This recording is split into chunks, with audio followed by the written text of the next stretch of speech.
Hello friends, welcome to my YouTube के लिए channel. आज इस वीडियो में मैं डिब्रूगढ़ यूनिवर्सिटी के एक नोटिफिकेशन के बारे में डिस्कस करूंगा। वो नोटिफिकेशन है बी फार्म एडमिशन का, जो रिवाइज़ किया है नोटिफिकेशन। चलिए मैं पहले डिब्रूगढ़ यूनिवर्सिटी का वेबसाइट से वो नोटिफिकेशन को आपको दिखाता हूँ। मैं गूगल क्रोम में पहले क्लिक कर लेता हूँ। गूगल क्रोम में पहले खोल लेता हूँ। यहाँ पर मैं डिब्रूगढ़ यूनिवर्सिटी नोटिफिकेशन, यहाँ मैंने सर्च किया था पहले भी, उसको मैं क्लिक कर देता हूँ। यहाँ पर ये आ गया। आप कोई भी एक, मैं इसमें क्लिक कर देता हूँ। यहाँ से आपका नोटिफिकेशन जितना है यूनिवर्सिटी का यहाँ पे आ जाएगा। ये सेकंड वाला जो है revise admission schedule of the B pharm practice program, इसमें मैं क्लिक कर देता हूँ। यहाँ में क्लिक करने के बाद ये आपका नोटिफिकेशन यहाँ पे आ गया। ये नोटिफिकेशन है revise admission schedule of the B pharm practice program for the academic session 2020-21। मैं इसको जूम कर देता हूँ और ये नोटिफिकेशन क्या आपको बताता हूँ। इसमें लिखा हुआ है, यहाँ पे देखिए, as recommended the admission schedule of the B pharm practice program for the academic session 2020-21 is revised as below. एक नंबर में लिखा हुआ है। ये अभी एडमिशन जो हो रहा है बी फार्म का, उसका मतलब डेट और टाइमिंग सब थोड़ा चेंज किया है, तो वही यहाँ पे दिया हुआ है। मैं आपको दिखा देता हूँ। यहाँ पे लिखा हुआ है the last date for submission of online form is 25 August 2020 up to 5 PM। Last date है ये ऑनलाइन फॉर्म जमा करने का 25 अगस्त है, और शाम का 5 बजे तक। फिर दूसरा दिया हुआ है notification for provisional merit list. Provisional merit list कब निकलेगा? 3 सितंबर को 2020 को निकलेगा। फिर डेट ऑफ काउंसलिंग और एडमिशन। डेट ऑफ काउंसलिंग और एडमिशन कब होगा? 8 सितंबर 2020 को होगा, सुबह 11 बजे से शाम का 5 बजे तक। फिर commencement of classes. Classes start होगा आपका 12 सितंबर 2020 को स्टार्ट होगा, 12 सितंबर को। लेकिन यहाँ पे बोला नहीं है कि क्लासेस ऑनलाइन होगा कि ऑफलाइन होगा, क्योंकि अभी तो लॉकडाउन चल रहा है। ये अभी तक श्योर हुआ नहीं है। देखिए क्या होता है आगे। The other information notified in the earlier notification shall remain the same. उसके बाकी सब सेम होगा। आप देखिए यहाँ पे मैं इसको नीचे में आपका लिखा हुआ है क्लिक हेयर टू अप्लाई। यहाँ पे आप क्लिक करके आप इसको एडमिशन को अप्लाई कर सकते हैं, अगर आप बी फार्म पढ़ना चाहते हैं। यहाँ में लिखा है welcome to online application portal of Dibrugarh university. Enter करने से पहले आप नीचे में देख लीजिए, कुछ इंस्ट्रक्शन दिया हुआ है। यहाँ पे लिखा हुआ है before starting the application process please ensure that you have the following. आपके पास ये सब होना पड़ेगा अगर ये इसको अप्लाई करने से पहले। क्या क्या है देखिए। स्कैन कॉपी, एक नंबर में लिखा हुआ है scan copy of your photographs. आपका फोटोग्राफ का स्कैन कॉपी होना पड़ेगा, जो आपका फोटोग्राफ का साइज़ होगा 512 KB, और जिसका रिजोल्यूशन बोला है 180 पिक्सल से 200 पिक्सल तक होना चाहिए, उससे ज़्यादा नहीं। उसका दूसरा नंबर बोला योर स्कैंड सिग्नेचर। आपका एक सिग्नेचर भी स्कैन करके आपको रखना पड़ेगा, जो 512 KB का साइज़ होना चाहिए, उससे ज़्यादा नहीं होना चाहिए, और जिसका रिजोल्यूशन है 300 पिक्सल टू 60 पिक्सल है।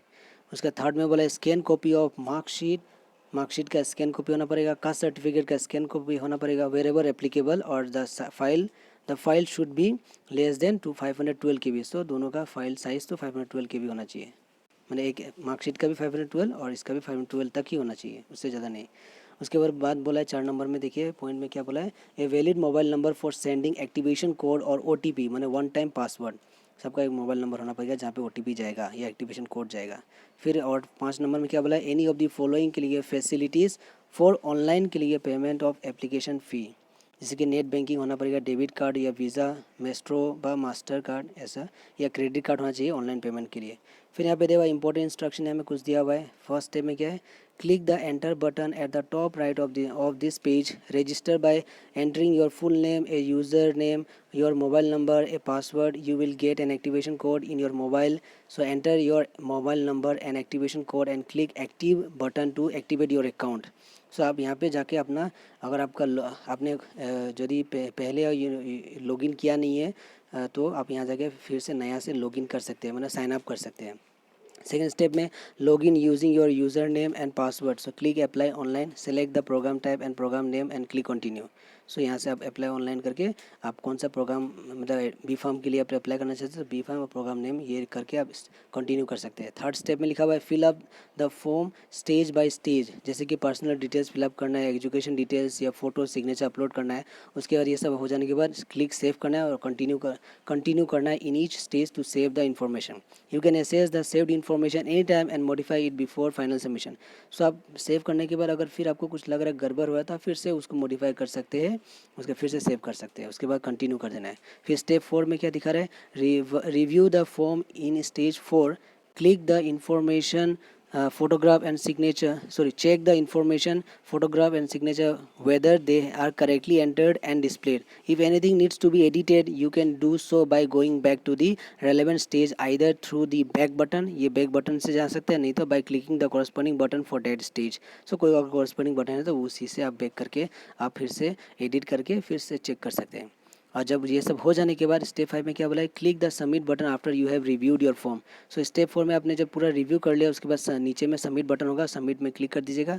Application fee amount and other payment information will be displayed. So you will be required to pay your application fee online by clicking proceed to pay. उसके बाद जब आप फाइनल सबमिट कर देगा तो आपको payment का ऑप्शन आएगा. सो आप प्रोसीड टू पे ऑप्शन आएगा, उसमें क्लिक कर दीजिएगा. स्टेप 6 में क्या बोला है, क्लिक प्रोसीड टू पे, select any one of the payment option available, that is net banking, debit card व क्रेडिट कार्ड एक्सेट्रा. सो कोई भी आप पे का पेमेंट का ऑप्शन आप सेलेक्ट कर सकते हैं. The ATM come debit card option is for older version of ATM card which is now supported only by limited number of banks. So ATM come debit card भी एक है, उसमें भी अप्लाई कर सकते हैं.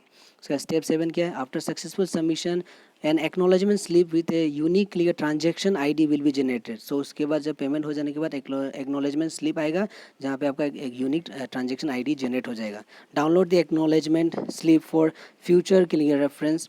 यू मे ऑल्सो डाउनलोड और print the submitted application form and the admit card wherever applicable from the dashboard. So dashboard से आप अपना डाउनलोड कर सकते हैं एप्लीकेशन फॉर्म या एडमिट कार्ड को. सो यही कुछ बात था. अगर यहाँ पे फिर लिखा हुआ है, अगर आपका पेमेंट करते समय अगर कुछ एरर आ गया, so if your payment receive, देखिए रेड लाइन में लिखा हुआ है, if your payment receive does not get generated and the amount has been debited from your account, please contact the technical helpline number और send a mail to. ये mail में आपको भेजना है अगर कोई प्रॉब्लम हो गया तो techsupport@dibru.ac.in में within 6 hours from the time of transaction mentioning your name, mobile number, date and time of transaction and bank account number from where transaction was done. अगर आपको मतलब आपका पेमेंट अगर एरर दिखाया तो विद इन 6 आवर्स में आप अपना नाम लिखना है, मोबाइल नंबर लिखना है, डेट और टाइम लिखना है, ट्रांजेक्शन डेट और टाइम लिखना है और बैंक अकाउंट नंबर लिख के आप उसको मतलब ईमेल कर सकते हैं, करके आप मतलब अपना मतलब प्रॉब्लम को सॉल्व कर सकते हैं. सो इसमें यही था. उसके और भी है, बाकी सब इतना ये ज़रूरी नहीं है, बट यहाँ पे टेक्निकल हेल्पलाइन नंबर यहाँ पे दिया हुआ है, ये आप यूज़ कर सकते हैं. अगर आप मेल तो आप करेंगे ही करेंगे, प्लस आप ये मोबाइल नंबर यहाँ पे जितना दिया हुआ है कोई एक मोबाइल नंबर से आप फ़ोन करके अपना प्रॉब्लम सॉल्व कर सकते हैं. इसके बाद आपको फिर यहाँ पे जाना है ऊपर में. सो ये देखिए यहाँ पे एंटर करेंगे तभी आप ऑनलाइन फॉर्म फिलअप कर सकते हैं. सो यहाँ पे देखिए यूज़र नेम, पासवर्ड, अगर आपने पहले ही कर चुका है तो साइन अप कर चुका है तो लॉगिन कर सकते हैं, नहीं तो don't have an account so click here to register. यहाँ पे रजिस्टर कर सकते हैं, नहीं तो फॉरगेट योर पासवर्ड, यदि आपका ऑलरेडी आप पासवर्ड भूल गया तो क्लिक हियर टू रीसेट कर सकते हैं, नहीं तो एक्टिवेट और नॉट अकाउंट नॉट एक्टिवेटेड, यदि आपका अकाउंट एक्टिवेट नहीं हुआ है तो यहाँ पे क्लिक हियर टू एक्टिवेट कर सकते हैं. सो इस तरह से आप जाके इसके अंदर जाके आपको कौन सा एडमिशन मतलब B.Pharm का कौन सा ऑप्शन है वहाँ पे क्लिक करके आप अप्लाई कर सकते हैं. सो इस वीडियो में इतना ही था. Thank you for watching this video. अगर आपको मेरा ये वीडियो अच्छा लगा तो लाइक शेयर एंड कमेंट कीजिए और साथ ही इस चैनल को प्लीज़ सब्सक्राइब कर दीजिएगा. So thank you once again.